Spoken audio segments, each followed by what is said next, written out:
After reviewing the information provided in our survey, I began to be curious if my classmates understood the difference between online and traditional courses, or if they knew how to succeed as an online student. In my very first online class, I was always lost on where to find my assignments and what a discussion board and what kind of information was needed for a discussion. That whole semester, I could never find what group I was in. I was always lost. I was able to receive some results from my audience in my last survey. I've come to a conclusion that all of you are familiar with online courses, and this was not your first online course. More of you like online courses more than traditional courses. In this speech, I will introduce information on the common differences between online and traditional schooling, pros and cons between online and traditional, and how to succeed as an online student. To begin with, there are many common differences between online and traditional school.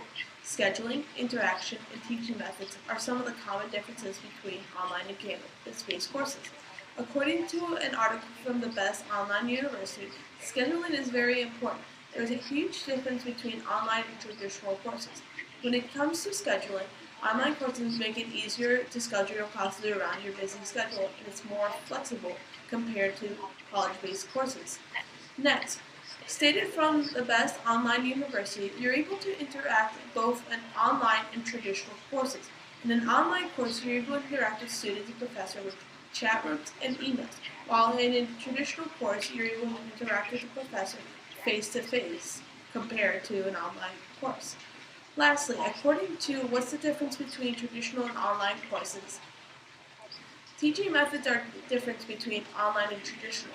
In a traditional course, the professor is more flexible to his lesson, his or her lesson. The professor can use lectures, group assignments, and hands-on experience. In an online course, the professor is limited on how to teach the lesson.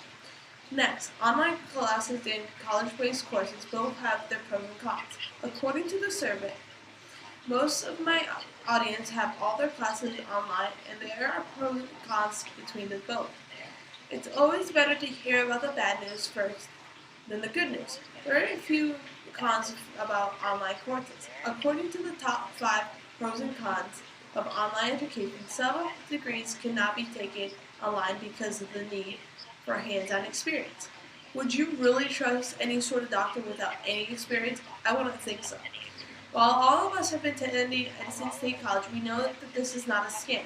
If we're planning on transferring to another school in the future, you should check out the school before giving your first paycheck. While in an online course, you are not able to have real life hands-on experience or have a traditional interaction with students or teachers. Lastly, in an online course, you will have the responsibility on getting your work turned in on time compared to a traditional course.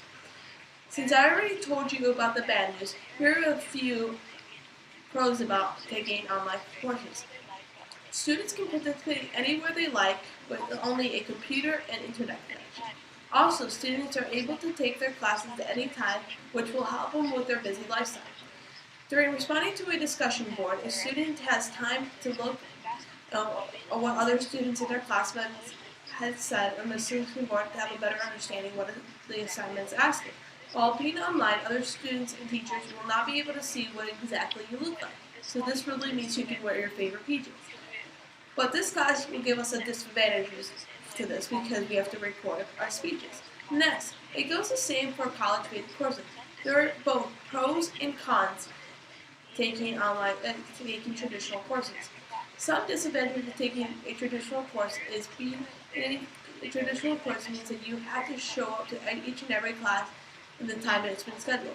If you like to leave early, you might miss something, or you miss something that's important and it's on the test, which is not as flexible as online course. You are able to interact with other students and professors compared to online classes. You're able not to feel alone and have an actual college experience, which means you will have an actual lecture. Being in the classroom means that you have an advantage of being able to ask your professor by just raising your hand, compared to online classes where you can't do that. Lastly, to be successful in an online ed- environment involves understanding your personal learning styles and applying successful strategies. Through the years that you've been in school, you know exactly what works for you and what strategies will help you. With these strategies, you need to apply this to your online environment. According to the best university online, while taking online courses, you need to understand that you are independent. You need to be self-motivated to not fall behind. Also, you need to learn to feel comfortable working independently. Students need to set some time during the week to do their classwork. According to successful strategies in online education, students should commit to at least 4 to 15 hours per week for a course, and at least check up once a day to your course to know what assignments are. Lastly, according to the What Makes a Successful Online Student, basic computer skills are needed to succeed in the online environment. You need to understand how to use Microsoft Word. Some of these skills are create, save, copy, and move. Some other computer skills needed is to learn how to use the internet, use the browser, send and receive emails, download software, and able to install it. After listening to my speech, I hope you were able to learn from my information. I hope you were able to understand the common differences between traditional and online courses, the pros and cons between traditional online courses, and how to succeed as an online student. I hope this information will help you in your next semester or even in your future when picking your courses. If you want them online or traditional, this full information might help you. I will leave you with one question. Do you feel that this information will affect you when choosing your other classes? Thank you.